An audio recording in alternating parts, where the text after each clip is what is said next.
Director of the Swami Vivekananda Cultural Center at the Consulate General of India in Durban, Dr. Chaitanya Prakash Yogi, Mr. Jack Devnarain, Dr. Sheetal Bhoola, Mr. Sipiwe Chunu, Mr. Piyush Khandalwal, distinguished guests and online viewers, namaskar and welcome to a very interesting first episode of the series Pravasi Samvaad, or Diaspora Dialogue.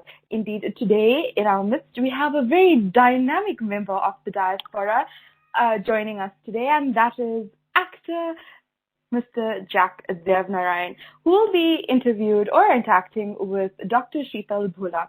Just a little brief about Mr. Jack Devnarain. Jack Ji started his acting career in Durban, performing on the community theatre circuit while studying law at the University of Natal, UKZN. He joined the police service in 1994 and served for 9 years, performing in film, TV, stage productions in the course of his work in law enforcement. He then started work on Izidingo in 2002 and since performed in numerous TV and film productions, including the Haste action movie 31 Million Reasons, for which he received a SAFTA nomination as Best Lead Actor in a Feature Film. He has received numerous awards for his performances, accolades which have earned him recognition on the African continent and beyond. Jack Ji is an accomplished MC and keynote speaker and enjoys regular bookings in private, corporate, and NGO clients. As a speaker, MC, and facilitator, he's worked with Oprah Winfrey Academy for Girls, Nelson Mandela Foundation, the Ford Foundation, retail banking institutions, audit firms, and government departments. Some of Jack Ji's most memorable career highlights include the riding in the inaugural Bikers for Mandela group ride in 2010, raising awareness for Mandela Day. He was also part of the Trek for Mandela group that submitted the Kilimanjaro on Mandela Day in 2015. He is a member of the Anti-Racism Network for South Africa, the ARNSA, and serves as a patron of the annual Anti-Racism Week. Jack Ji remains committed to building solidarity within the performance industry and serves as the chairman of the South African Guild of Actors.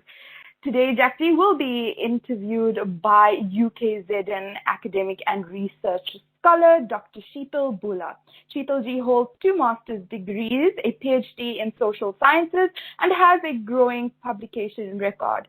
In 2020, she was a national finalist for the Women of Stature Awards and other awards. Today, we welcome on the first episode of Pravasi Samvaad, Mr. Jack Devnarain with Dr. Sheetal Bhoola. Thank you so much. What a wonderful introduction. And thank you, Shishti. And of course, an extended warm welcome to you, Jack. And wonderful that you can make the time for us.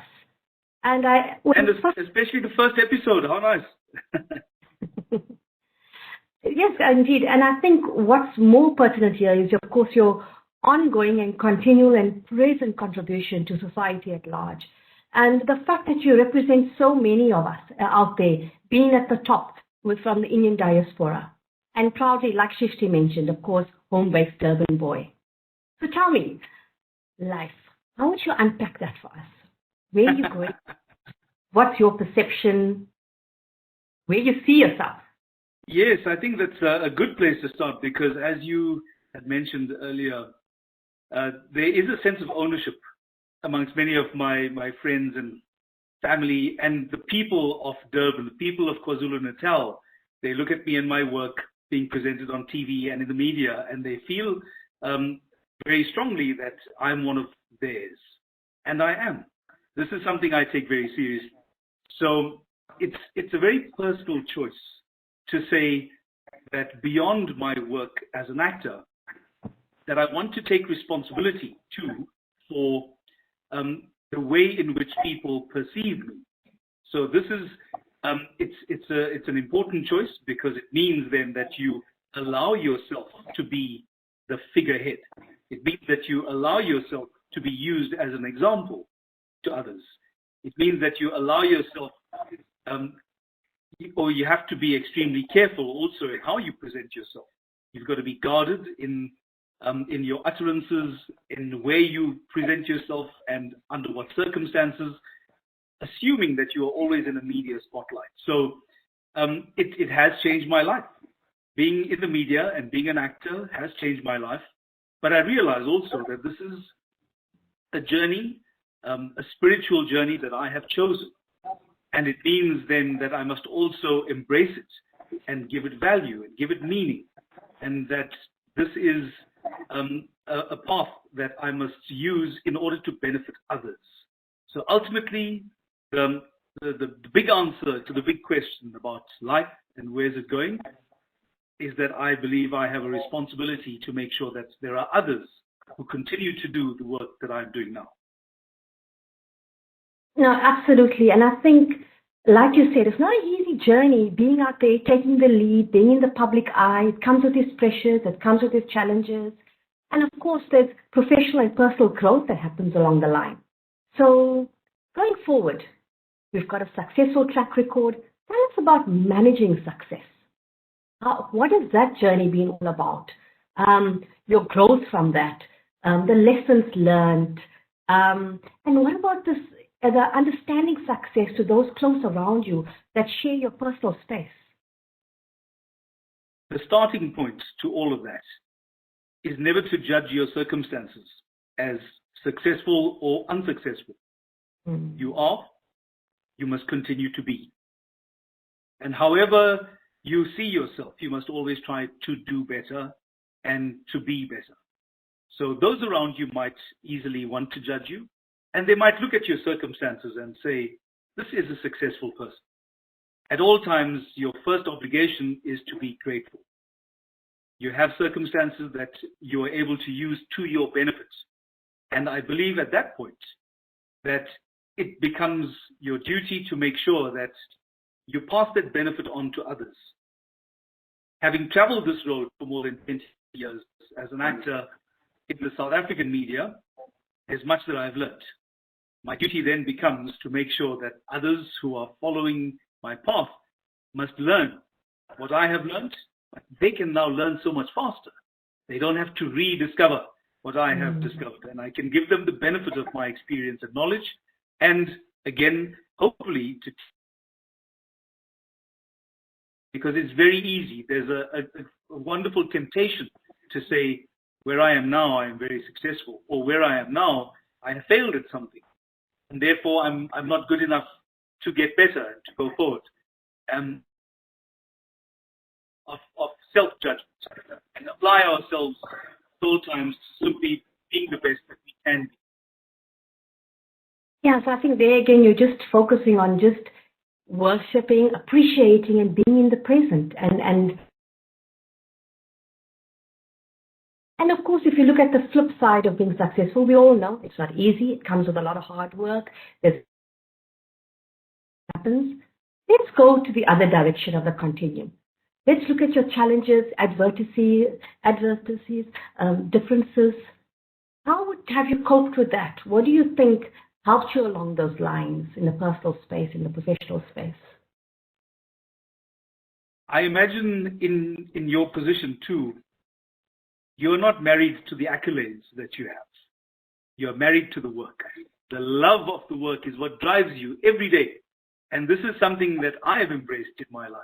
So for me, as we learned in the Gita, be not attached to the fruits of your labor.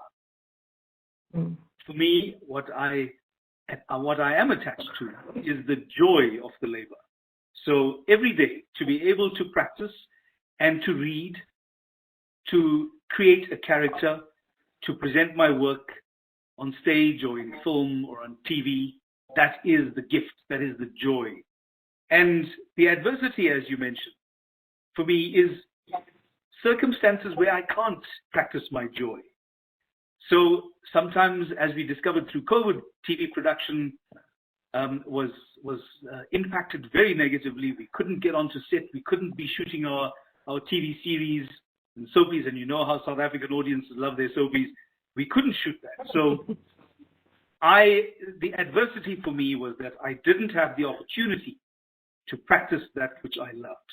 So there will always be that. There will always be those circumstances. And, as we see the symbol in the national flag of India, right at the heart, there's that wheel. That wheel is the wheel of destiny, the wheel of industry, and by its very nature, it is meant to turn. So absolutely embrace the adversity, because as you embrace the adversity, so it will turn. And as it turns, you will find yourself then reaping the benefits and the rewards of your patience and your dedication. No, absolutely. I think it just couldn't be explained more better. And it's realistic, and I think it's applicable to any industry for that matter. And I think your love for your work, the labor of love, there's passion, there's purpose. And of course, I think in your case, what is remarkable, of course, the purpose to, of course, be out there for the front and take the lead for the rest of us. And now, amongst all of this, and whilst you're embracing this wheel of life, let's look at the balance. Family, friends in your life, personal space, share with us. Yes, I think especially as an actor, you need to have a very keen ability to perceive the nuances of energy and personalities around you. So, for example, when you connect with a friend you haven't seen in a while, do you sometimes get a sense that this person may be upset, they may be distressed in some way? They haven't said anything. But as you approach them, as you're walking closer to them, you get a sense by the way they hold their head, by the way that they breathe, by the energy that they exude. You get a sense that something is amiss. That is the space in which actors fight, is the unspoken space where you are reading someone, where you are reading their energy, you're reading a sense, a feeling, you're reading through intuition, you're reading through human engagement. EQ is a big factor that actors must master. So in order to develop that, it's absolutely important that you have very honest and sincere connections with friends and family, the people around you. I'm meeting some of you for the very first time. And yes, I'm trying to read you too. Because this is what I do as an actor. This becomes important to me in order to understand humanity. If I can understand it and read it, it allows me to replicate it. That is how performance happens. So it is essential for me to have honest human relationships. Yes, it starts with my family, but that doesn't mean that my friends are no less family. Oh, thank you. And I think you've just answered a part of my next question, which touches on your personal values. So we've already identified the one. Tell us a bit more. What's at the top of the hierarchy for you in terms of personal values? Honesty. I believe in absolute honesty, and starting with yourself. The hardest conversations you will ever have in your life are the ones you have with yourself, because it is the one place where you actually, when you're lying, when you're creating a distortion in the truth, it, and yet you persist. We do it all the time with ourselves. Why do we do this? Why do we continue? It's because we want to be better in some way, or we are trying out of shame to overcome a sense of failure or inadequacy. And you realize that in approaching that you have to be honest in order to improve on yourself. Wherever those inadequacies might be perceived, if you want to confront them, you have to start with honesty. And when you start with honesty, it feeds into every aspect of your life. Then your relationships start to become honest. Then when you're drafting your thesis, Sheetal, it has to start with honesty. You're honest with the way you are harvesting the data. You're honest with the way you're presenting the facts. And in all these wonderful opportunities, you'll find that it's certainly in my case, it's a value that I cherish. And with that, there are a number of other things. So I value relationships, value close ties in the the essence of the family is to share a common energy, to be able to develop that is another very, very important value, is to create a nurturing environment for people to be better than who they are. So we create a nurturing environment by reinforcing the virtues and the values that we have learned, and we have to practice it every day. Now, thank you for that.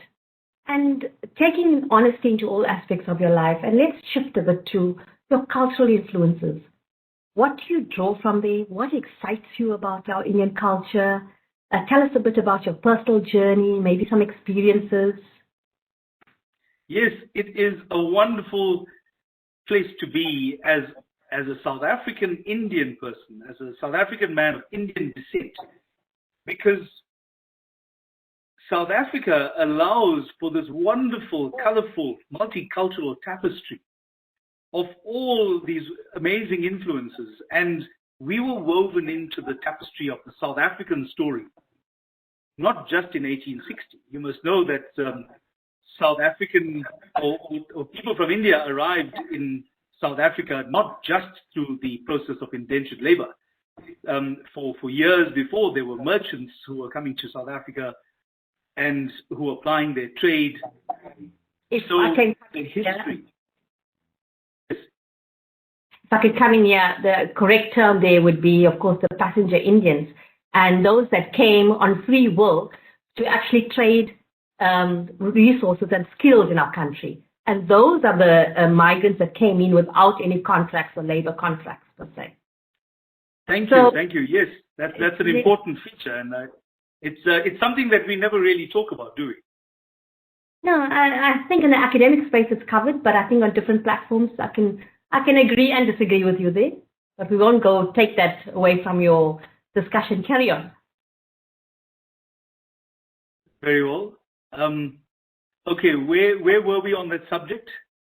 So you were talking about the blend and the uniqueness of the South African cosmopolitan diversity in terms of Indian heritage, and you spoke about the Indian indentured background and yes. So there's tremendous value in the arrival of Indian people in South Africa, and one of the important stories to be told is the fact that that Indian people intended to be industrious.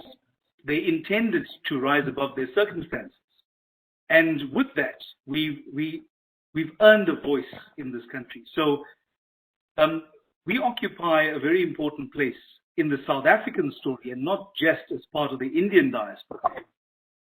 That's given us it's a gift, and yet it's something that we need to nurture as well. We have to take responsibility for the place we occupy in the South African reality. And that means we have to stand up, be heard, be counted. We have to preserve our Indian heritage in all its various aspects, celebrate it, and most importantly, in the context of South Africa, to share it. And from sharing in terms of how you experience in your personal space, and it makes space for that Indian cultural attributes in a very globalized lifestyle. Tell us. Yes, I think it's, for me, it's something that I embrace and I celebrate as well, because you approach that from a point of humility also. You have to acknowledge that in as much as you carry the identity, as I do, of a South African man of Indian descent, I have to be very careful not to present myself as a representative of Indian people. And what that means, especially in the media, is that you force people to acknowledge that you are not a poster boy that represents a much broader group of people. I present myself as a person, as an actor. I occupy a certain space. I take responsibility for it. But this is how you try to get in the media, there is always a temptation to create stereotypes in order to allow people to apprehend characters easier. It allows people to perceive and get onto stories and understand stories so much easier.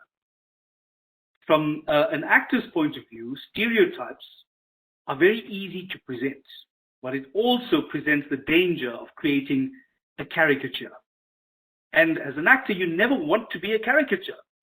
It's the equivalent of turning the Mona Lisa into a cartoon. You can't turn the Mona Lisa into a cartoon sketch. In the same way, I want to be presented as a character and not as a caricature. What that means then is when I present myself as an actor, as a man of Indian descent, it means that I want to present myself as a human being and not somebody who is simply, I'm here to speak with a strange accent that might be funny to your ear. I'm not somebody who is devoted to a particular lifestyle of vegetarianism or fasting, or I'm not going to come out and start quoting, Mahatma Gandhi. These are the perceptions that people have in the South African media of Indian people. So I have to present the counterbalance that says, confront your own prejudices, confront your own assumptions, and confront the stereotypes you have created. Let's create real human beings. So inspiring, Jack. And I think in resonance with what you've just said now, I'm sure I'm going to affirm this, and I think that's probably going to be part of your message. If you have to say to generations younger than you in South Africa, with the same hybrid identity going forward, trying to niche a space for them out there on the global platform, on the South African platform, what advice do you have to say? What do you suggest to them based on your experiences? What pearls of wisdom can you give us? You mentioned an important word there, Sheetal. You said this is a hybrid identity, and it's something that we have to acknowledge, because in truth, wherever you are in the diaspora communities, you are creating a hybrid. You have to acknowledge it, and in the same way that I say, I'm born in South Africa, I'm sixth generation South African, I will not lose or dilute my identity. If I am a hybrid, then I embrace that. And with that comes, particularly in the field of performance, the field of acting, I would remind then the younger generation of two things. The one is embrace your identity. You don't have to be something that you are not. You are born into a certain set of circumstances and into a certain nation reality. That's important, and you must own that. The second thing is, in order to be heard, you have got to acquire the skills necessary to be proficient in your career. So whether it is an academic, or whether it is somebody who is doing audiovisual productions, or whether you are a political leader, acquire the skills in order to rise to the top. There is no free ride. And it has been very tempting in our country to hope that a certain network of friends and alliances will give you prominence in what you do. And it has led us down a very dangerous path. And I will remind the next generation to earn your place. Of course, I think that's powerful, and it resonates so strongly with your ethos, ethics of honesty, truthfulness, unique personality, a commitment to humanity, and I think extreme personal growth. So you've done all this, you've had immense personal growth, you know who you are, where you are, and you understand the power of presence. Aspirations, where to from now? Where are you going? What visions do you still feel you have unfulfilled? What is still out there for you? I feel as if I have reached a certain place in my career where it's now necessary for me to give back.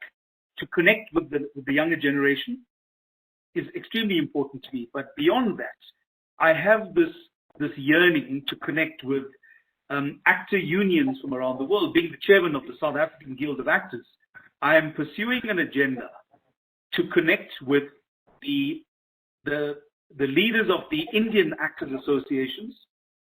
I need to know how they are regulating their industry, because the one thing I can see is probably the biggest obstacle to the growth of my sector, the creative sector, is the fact that we remain unregulated.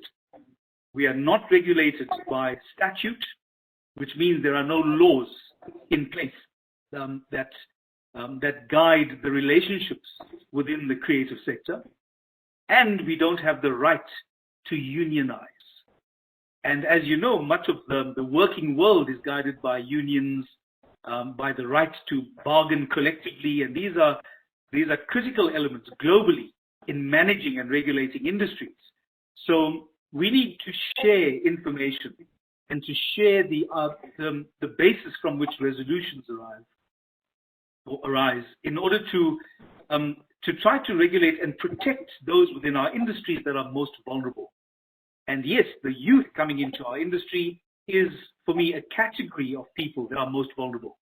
And if we are not preparing the industry by regulating it to protect the most vulnerable, then we, in this case me, I would have failed.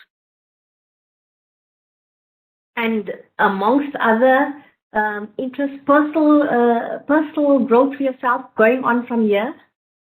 Yes, I'm other forms of art? Is the creativity still going to be in acting?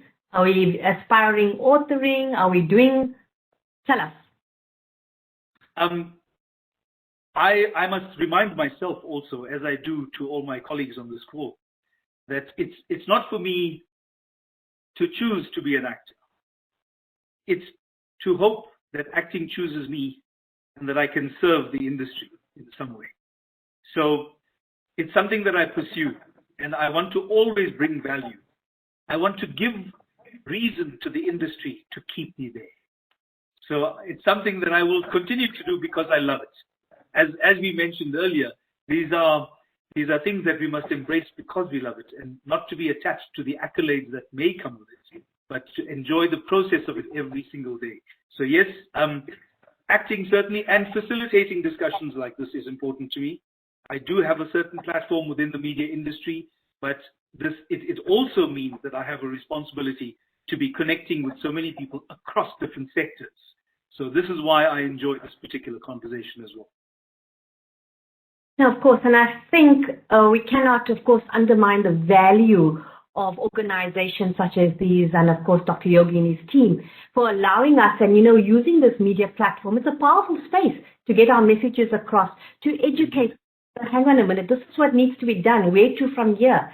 And of course, and I think this is ideal in resonating with solidarity amongst the Indian diaspora going forward, especially, for example, in your industry. And there's a lot of youth out there within our communities in latter generations that got similar aspirations like yours. And of course, it can be achieved collectively. So I think with a lot of grace and humility, and I think continually with your very soulful insight into who you are, we understand who you are, where you come from, your actualization of your journey, and of course your continual growth. We only wish only the best for you, and it's such an honor to be with you here today and share this space.